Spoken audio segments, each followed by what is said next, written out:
What is going on, guys? Welcome back to We Want Picks. My name is Jacob, aka the Freckled Saddler Man. They're here finally to bring you my quick pick video for UFC Vegas 101. If you guys are new to the channel, welcome. Make sure you like the video, subscribe if you are new. This is We Want Picks. I am one half of We Want Picks. Me and Angelo break down the cards every single week, giving you our picks, plays, everything that is involved. I do a quick pick video. He does a quick pick video. I do a lock of the week. He doesn't do much else. If you want everything involved with this channel, make sure you go to WeWantPicks.com. It's only $10 a month. It was already the best value in the industry. We absolutely killed it last year, but we've added some people. We've added to the value. So if you thought it was good value, maybe you thought, man, I don't know if I'm getting enough. Well, guess what? We added to the value. So go check it out. WeWantPicks.com. Only $10 a month. Become a premium member today. Let's get this year off to the races. Let's get right into the action. Quick pick video, UFC Vegas 101.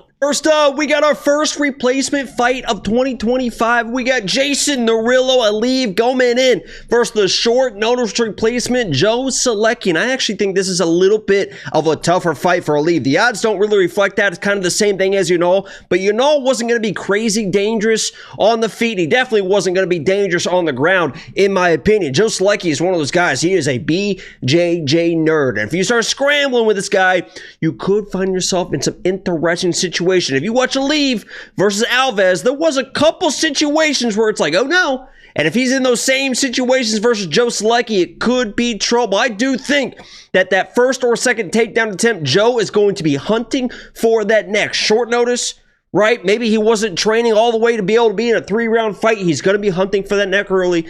I think he's going to sit on a guillotine. I think it's going to be tight early. Just like I told you guys against Dern Elkins, against Daniel Pineda. It's going to come down to that first guillotine attempt. You survive that one, you're going to be good to go. Darren Elkins got caught in a tight one early, got out of it, was able to control that fight. I think the same thing happens here. Aliev is going to shoot that takedown. Joe Solecki is going to be hunting for that neck. It's going to be like, but he's going to scramble out of it, and he's going to go on to win this. Either a decision, maybe he's able to find a ground and pound finish, but he's not really a finisher on the ground, so I'm going to leave here. Let's move on to the next one. Victoria Dudakova versus Fatima Kline. Oh my God, Jay. Why is Fatima Kline minus 950? I got a sprinkle on the dog here. Women's MMA. I got a sprinkle on the dog at these odds. We've seen blah, blah, blah, blah, blah. Don't do it. Dudakova ain't it. And I've told you for a year and a half, 2 years, whatever it is, Dudakova ain't it. I watched a Contender Series fight. I say she ain't it. Right? She comes in against Estella. The arm break is what it is. Against a 40-year-old Jin Frey. Jin Frey's corner after the first round says, hey, go take her down. Easiest takedown I've ever seen. Now, Fatima Kline came in against Jazz. Short notice, up in weight. Looked good in that first round, so at least early in that first round. Got to take that control. Her wrestling and scrambling abilities is going to be head and shoulders above anything that Dudakova brings. And Dudakova going life to death with Sam Hughes. By the way, I was all over Sam Hughes. That was one of the worst fights I've ever seen Sam Hughes fight. And she still beat a girl like Dudakova. Dudakova is not what people thought she was. The odds reflect that. Am I a little bit surprised they got this wide? A little bit, but I think they should be this wide. I wouldn't be surprised if Fatima Kline gets a submission inside of 3 minutes. Takedown, boom. Dudakova tries to scramble hard, back taken, rear naked choke. Fight over, minus 950. Give me Fatima Kline all day, every day. Magomed, Gadzhiyasulov versus Bruno Lopes. I got to go Magomed here, but I don't really love it. Now, Bruno Lopes is a guy that I think he's been chinned in both his Contender Series fights. Got knocked out one, got knocked down in the other. Was able to find the power in the second round. He's got power. I think he's going to be just a little bit slow with the hands. Now, if Magomed comes in with like a wrestling game plan and kind of guesses himself out, that's probably a bad situation, but I believe he is going to come in with the kicks, rangy. Bruno's not going to really get to him, but Magomed does have the wrestling in his back pocket if he gets into some trouble. So unless Bruno is able to find a big shot with his hand speed, I don't think he's going to be able to. Magomed's going to do his thing, kickboxing range, kicks, boom, boom, boom. If it's not working, if he can't get the knockdown, he can get the takedowns and the control there. He's shown that Magomed has shown that even though in the regionals he was kind of getting a lot of finishes, that he can squeak out decisions with the wrestling and control if he needs be. So he's got multiple ways to win. He should win this one, in my opinion. That's why I'm picking him. Magomed is my pick. Ernesta and versus Nicolle. And listen, Nicolle Caliari. I get it, guys. You guys are going to see these odds and be like, oh my God. Ernesta minus 250, minus 300. You're looking at Nicolle. I did the same thing, man. I went on the gram. I'm like, look at this little muscle mommy, huh? Look at this little muscle. Look at a little Brazilian. You got a Brazilian muscle mommy at plus 250. Guess what? I'm going to make her my fucking lock of the week. And then I started watching tape and finding excuses to make her lock of the week. And I'm watching, and I'm watching, and I'm watching. And I'm like, ugh. This girl looks, built, and fights like Hannah Goldie. Hannah Goldie is not very good. And if you watch Nicolle Caliari fight, I mean, it is like elbows up like this, and she just kind of and if she lands, I mean, she's got decent power. And if she gets on the ground, she can kind of do things on the ground, but she's not a wrestler. She's not a wrestler. She's not a grappler. She's like a karate girl. She is teeny tiny. Should be at 115. This is at 125. Ernesta's going to have like a 5, 6, 7 inch height advantage. Her striking is pretty crisp, and against Diani Barbosa, who I think Diani Barbosa is 10 times the fucking fighter Nicolle is. So Ernesta coming against Diani, surviving that early submission attempt. You know Ernesta's a fucking dog. What does worry me a little bit, it was one of her main training partners from what I've seen on the gram, is that girl that got absolutely destroyed by Melissa Mullins. The girl, I was all over Melissa Mullins because I said, this girl is not... Ernesta has been training with her. But I think Ernesta's hands is going to be good enough to keep this space. And Nicolle, I mean, with that little... rock'em sock'em robots, I think Ernesta's gonna be all over. Ernesta does not get tired. She is a dog. I don't know if she's new to the MMA scene, was a swimmer or whatever, but she's gonna be long, lengthy, is the better striker, and should handle herself if it goes to the ground as well. So I'm going Ernesta. Very confident in this play. Let's move on to the next one. Then Parsons versus Jacobe Smith, and Preston Parsons was my lock of the week versus Gustafsson, because Gustafsson in my mind was just kind of a technical bully. He just wanted to go in there, grab you, hold you, drag you to the ground. I thought Preston was going to be the cleaner striker, could handle himself, and you're not going to bully a guy like Preston Parsons. Now, with a short notice replacement against Jacobe Smith, it's like, oh, this guy Jacobe pretty good. Former wrestler, Oklahoma State. Daniel Cormier speaks very highly about him. And when you watch him fight, you realize, oh, this guy's good. Very good wrestler, has power in his hands, is a very good ground and pound wrestler, which is very important here because if he takes you down and you just kind of stay in that position where he can handcuff you or you go to full guard, whatever it is, you cannot do it. You cannot stay on the ground because he is going to be coming with elbows and ground and pound. He will split you open and the fight will be over. The good news for Preston is he knows how to wrestle. He knows how to grapple. He's been through the fire before. The fire that I don't know if Jacobe has been through. So, for this fight, I will say the smart play here is going to be Jacobe. He probably should be the better wrestler. Should get the takedowns. But I think, okay, and maybe this is biased because Preston was my lock of the week and now he's still an underdog. Even bigger underdog than he was, right? Plus 250, whatever it is. I do believe that Preston has enough wherewithal in the wrestling and the grappling to be able to scramble in the first round, make this guy Jacobe worth. I don't think he's going to be able to ground and pound finish Preston on the ground. I don't think he's going to be able to definitely not submit Preston on the ground unless he really, really hurts him. I believe that Preston's going to survive that first round. And if you watch that Contender Series fight with Jacobe, to start that second round, he was a little bit flat-footed. Now, he's a dog, and he's going to push through that, and he did in that Contender Series fight, but against a high-level, also wrestler-grappler, when this fight starts in the second round, things will get very, very interesting with the scrambling ability and submission threats of Preston Parsons. When you have a tired wrestler against somebody who's been through the fire, against a jiu-jitsu guy who can also wrestle and is going to be the better, cleaner striker, things could get interesting. For that reason, I'm going to stick with my game. I'm going to stick with my man, Preston Parsons here. Now, if he doesn't get out of the first round, it is what it is. A smart play here is Jacobe, but this gets out of the first round. I could see Preston taking over second, third round into a weird decision, something like that. So my official pick is going to be Preston Parsons. Not loving it, but that's what it is. Thiago Moises versus Trey Ogden. Trey Ogden is one of those guys. You watch him fight, and it's like, when you watch him fight, and this is like no disrespect because he is a good fighter and he keeps winning. But when you watch him fight, you're like, how does this guy win fights? And then you watch him fights and you start breaking down a little bit more and you're like, oh, that's why he's winning fights, because he just fights his own fights, right? And I talked to Nicholas Mata, reached out to Nicholas Mata about Trey Ogden. They fought each other. And Nicholas Mata basically said he stays out of car crashes and he just kind of does his own thing. right? He doesn't worry about trying to match your pace. He doesn't worry about trying to do this or that. He's going to stay in his own lane. He's going to be backing up or pumping that jab, waiting for that takedown. And once he gets that takedown, he has very good control on the ground. If you watched him in his, what was it, that last fight? I can't remember who he fought, that the big Loic, that Loic fight. You watch him in that second round. If anybody that watches that, the portions of that second round, the Loic versus Trey Ogden fight, you're gonna be like, I'm never picking Trey Ogden, because he was back against the fence and kind of like not really even hands up and just kind of eating shots and just kind of like going through the motion. You're like, oh my God, is this guy gonna quit? Like, what is going on with this guy, Trey Ogden? And then boom, gets a takedown, gets control, and he ends up winning that fight. I was at the Apex when he was fighting against Kurt Holobaugh. Kurt Holobaugh a very, very high-level guy, especially off his back. Trey Ogden had no issues controlling him.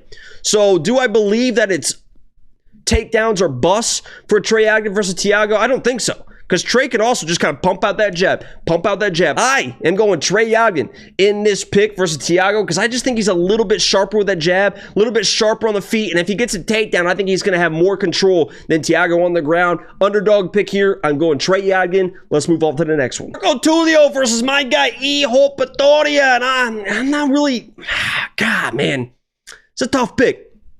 I know that Marco should win. And I know that Ihor has been chinned. He's got chin issues. And if he gets chinned, I'm not going to be crazy surprised. I like the striking of Ihor, man.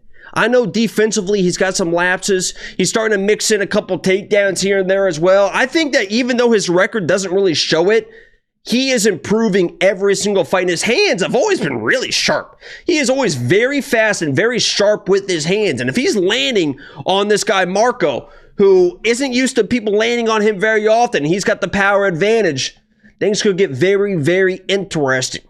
So, the smart play is going to be Marco, but fuck a smart play. I'm going Ihor Potieria for the upset. I like speed over power all day, every day, and I think Ihor has the speed advantage with the hands, and we'll see how it plays out. Let's move on to the next one. Jose Johnson versus Felipe Bunes, my Brazilian brother, and this is going to come down to, in my opinion, who is going to get the control off the takedowns. Both these guys are rangy strikers. Obviously, Jose is going to have an advantage in the length, in the height, and maybe that could give some issues to Felipe. Felipe, although kind of sharp with his hands, wants to get the takedowns to control. That's a situation where Jose has been in trouble with before. Jose is kind of easy to take down, but it's going to be who wins the scrambles. And maybe this is my Brazilian brother, you know, with his last fight. I just felt like he wasn't quite prepared, but his heart was there, if that makes sense. I know that sounds stupid when you're breaking down a fight, but it felt like his heart was there, but his body just wasn't allowing him to do what his heart wanted to do in that fight. He won the first round, right, versus Joshua Van, and then he started getting beat up in the second round. I don't think Jose is going to have that pressure or the striking to beat up Felipe with the body shots and all that type of stuff, and he was getting some slick takedowns against Joshua Vans. It's going to come down to who wins the scrambles, especially once the fight gets out of the first round, second, third round, if it gets there. I'm going Felipe Bunes because I just think that his tenacity is going to be a little bit more. If Jose has kind of pulled a couple fights out of his ass after kind of getting mauled a little bit the first and second rounds, I do believe that Felipe is going to get the takedowns early. We'll see if he gasses late like he did against Joshua Vans. I hope not. I'm going Felipe Bunes. Let's move on to the next one. Udo versus Udos Medic. And I believe, and I bet Udos at minus 185. He's up to minus 220. I would price Udos at maybe a minus 250 and maybe could be. I hope so, because when I'm in Vegas at the Apex, I'm going to have a big-ass bet on Udos Medic because I think he should smoke a guy like Puna. People are like, what about the takedowns? What about the takedowns? Puna, before the last fight against Miguel Baez, who was training out of his garage basically by himself. I have no idea what the fuck he was doing. Didn't look even interested in trying to get back to his feet in that fight. Got 5 takedowns. Good for Puna. His last time he ever got a takedown in the UFC was in like 2019 versus, I can't even remember the guy's fucking name. So everyone wants to come in and talk about Puna like he's this elite level wrestler. The guy didn't even get a takedown. That was his first takedown since 2019. Yeah, he's got power, but everyone he's beat in the UFC is like not UFC, like Dushko. And if you look at his record, he's not, I mean, he's hurt some people and beat some people, but those are not UFC level fighters. And if you gotta look at Udos Medic against Oral Bay, yeah, he got taken down. Yeah, he got mauled. But in those positions, you could see two things. the sense of urgency to get back to his feet, which is big, because if Puna does get a takedown, I think that Udos is going to be scramble to get back to his feet, and I don't think Puna has the control to be able to hold him down. And you could see that the technique was there for Udos. Get his legs back, post, get to the fence, try to get your hip, all that stuff was there. He was just up against a high-level wrestler and grappler, and I don't think Puna is going to have those attributes. So Udos should be faster on the feet, power on the feet, and should be able to avoid the takedowns. If he gets taken down, I think he's going to have that sense of urgency to get it back to the feet. So I'm all over Udos Medic in this fight. Austin Bashi versus C-Rod. C-Rod is a bitch who has made a living off of hoping people get tired so he can take over fights. And it's worked a few times versus him, right? These young prospects, and he called himself, I mean, he's like, the prospect killer, and oh, here comes another undefeated prospect. Austin Bashi is going to dog walk this guy, hopefully for 15 fucking minutes. And when he walks by me, C-Rod at the Apex, I might just FaceTime Isaac Dolgarian just so he can look at Isaac Dolgarian in the eyes after his L for what he fucking robbed from my boy Isaac Dolgarian in that fight. Give me Austin Bashi all day, every day. C-Rod overrated. Move on to the next one. Chris Curtis versus Roman Kopylov. I'm done with Chris Curtis. He's been my lock of the week 3 times. 0-2-1 as lock of the week. So if you guys want to bet him, if you guys want to say he's lock of the week, you like him as a dog against Kopylov, God bless you. I've been there, done it too many times before. I've sat there and watched too many Chris Curtis fights being like, Chris, you gotta do something. Hey, Chris, you gotta do something, man. You can't just fucking bob and follow and bob and bob and whoa. I mean, that's a Chris Curtis. He's not gonna change. He's not gonna change. He's not going to change. He's going to do the same thing. He's going to come in. He's going to be shoulder shrugging. He's going to be fucking Philly Shelly and stuff. And he's going to be trying to like dodge these kicks. And if he lands some body shots and maybe he's able to wear down Kopylov and take over the fight late, he's always got power in his hands. But I think the kicks of Kopylov is going to be able to keep him out of the boxing range. And as long as you don't stand in front of Chris Curtis and just box him, you're going to probably win the fight. If you're a high-level striker and you just don't stand in front of Chris Curtis and box him, you can just point him from the outside and he's never going to crazy press you. And we've seen Chris Curtis, he was a guy that had like undefeated takedown defense or whatever it is, but we've seen now he can get taken down. Kopylov does have somewhat of takedowns in his back pocket if he needs to go to it. And as long as Kopylov doesn't death gas, I believe he's going to win this fight. I can't trust Chris Curtis. I just can't do it. If you're doing it, God bless you. I'm not doing it. I'm going with Kopylov. Abdulrazak Halassan versus Cesar Almeida. I think Cesar, he should roll here, right? He should be constantly improving in the wrestling, in the grappling. Abdulrazak Halassan, I know he's got the judo, and judo is tough to defend, especially a big, powerful guy like that. But to be able to get to the judo, right? Wrestling, you can kind of shoot from the outside. You can disguise it with some shots. Judo, you kind of have to grab the guy. And if you're getting close to a guy like Cesar Almeida, he is going to be there with the striking. So this whole new persona that Abdulrazak Halassan has developed at age 40 years old of this reckless, I'm just going to just run forward and throw bombs and try to knock people out against this experienced counter-striking kickboxer with power in his hands like Cesar Almeida, he has to be chomping at the bit. Okay, 1, 2, 3, let's fight. I'm standing here. Go ahead and charge me. I'm stepping off. I'm hitting you with that counter. I'm knocking you out. I like Cesar Almeida here. Could get weird, I guess, if it goes to the ground. But Cesar has shown he's not a quitter. He's going to work through the positions as best that he can. And on the feet, he's got a major, major advantage. So I'm going with Cesar Almeida here. Let's move on to the next one. Santiago Ponzinibbio versus Carlston Harris. This is a close fight, right? This is a weird fight. You have a very sound, technical striker in Ponzinibbio versus a very wild dude in Carlston Harris. If you guys have never watched Carlston Harris fight, enjoy this this co-main event. It is going to be wild. This guy is wild on the feet. This guy is wild on the ground. And I'm going to take a shot at Carlston Harris as the underdog just for his finishing ability. He is a finisher on the feet. He definitely is a finisher on the ground. He is a finisher through 3 rounds. It's not like he's going to come through first round, get tired, and he can't finish Ponzinibbio after the first round. I think he's just going to be the more aggressive person. I hope the aggression pays off. That's why he's going to be my pick. It should be a fun fight, fun Cody main event. Let's move on to the main event. Main event time, we got Mackenzie Dern versus Amanda Ribas. They fought before, 2019? Amanda Ribas absolutely destroyed Mackenzie Dern. So if you guys are banking on the fact that Mackenzie Dern has gotten better since that fight, she has. She absolutely has. In that fight, she looked like she didn't even belong in the UFC. Now she has developed into a real-life UFC fighter. I'm not going to sit here and hate on Mackenzie Dern. You can definitely tell that she is back with her striking coach as well, her boxing coach. Against Lope, she was looking very tactical, very sharp with the jab. She would throw the double jab with the right hand, slipping the uppercut. She is very sharp with her offensive boxing. But if you start digging into the tape, which I have, if you pressure Mackenzie Dern, she cannot strike moving backwards. If you pressure her, she drops her hands, throws her chin back. She will occasionally kind of feint that check left, like, oh, if you're coming in, but she rarely ever throws it. She is head back, arms extended. Even when you throw feints at her, if you just kind of give her something like this, she extends her arm like this and throws her head back. All you have to do is pressure Mackenzie Dern. Against Lope was like this, right? Just standing in front of her. Mackenzie was in front of her, split the guard, little right hand, and then Lope would throw one counter. Mackenzie would go like this, and that's why Mackenzie Dern was able to win that fight. Amanda Ribas is not a girl that's just going to shell up and let you hit her. Is she hittable? Yeah, she's hittable, but Mackenzie Dern needs to be the pressure fighter, and she needs to be the tougher fighter to win fights, and she needs to be able to sometimes use that judo to get takedowns. Well, guess what? She's not tougher than Amanda Ribas.